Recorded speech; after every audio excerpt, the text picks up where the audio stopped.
वर्तमान एक बड़ खबर एवं दुखद खबर आसुछि कटकरू बीजेपी वरिष्ठ नेता तथा पूर्वतन मंत्री समीर देंको देहांत होबार खबर सामना को आसुछि। चिकित्साधीन अवस्था कटकर सीडीएस स्थित एक घरोई हस्पिटाल अपराह गोटाए 30 मिनिट समय देहांत होइतिबा जनापड़ी। तेबे जदि देखिबा शुक्रवार गत शुक्रवार कटक स्थित एक घरोई डाक्तखाना चिकित्सित हेउथुबा देंकु खुद मुख्यमंत्री मोहन चरण माझी एवं उपमुख्यमंत्री प्रभाती परिड़ा भेटी स्वास्थ्य अवस्था पचारि बुझिथिले।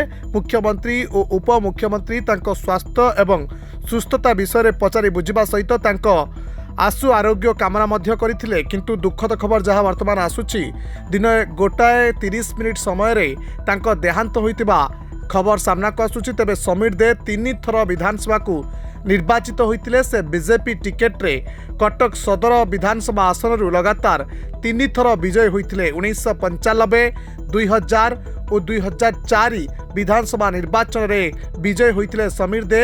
2000 रु 2004 पर्यंत से तत्कालीन मुख्यमंत्री नवीन पट्टनायक नेतृत्वाधीन मेंट सरकार रे नगर उन्नयन मंत्री मध्य थिले। सेहीपरि 2004 रु 2009 पर्यंत से उच्च शिक्षा मंत्री मध्य रहितिले।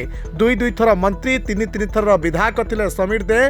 तेबे एबे तांकर देहांत हेबार खबर वर्तमान पई सामना को आसुछि। एक दुखद खबर राज्य राजनीति पई। Bureau report Dinalipi live.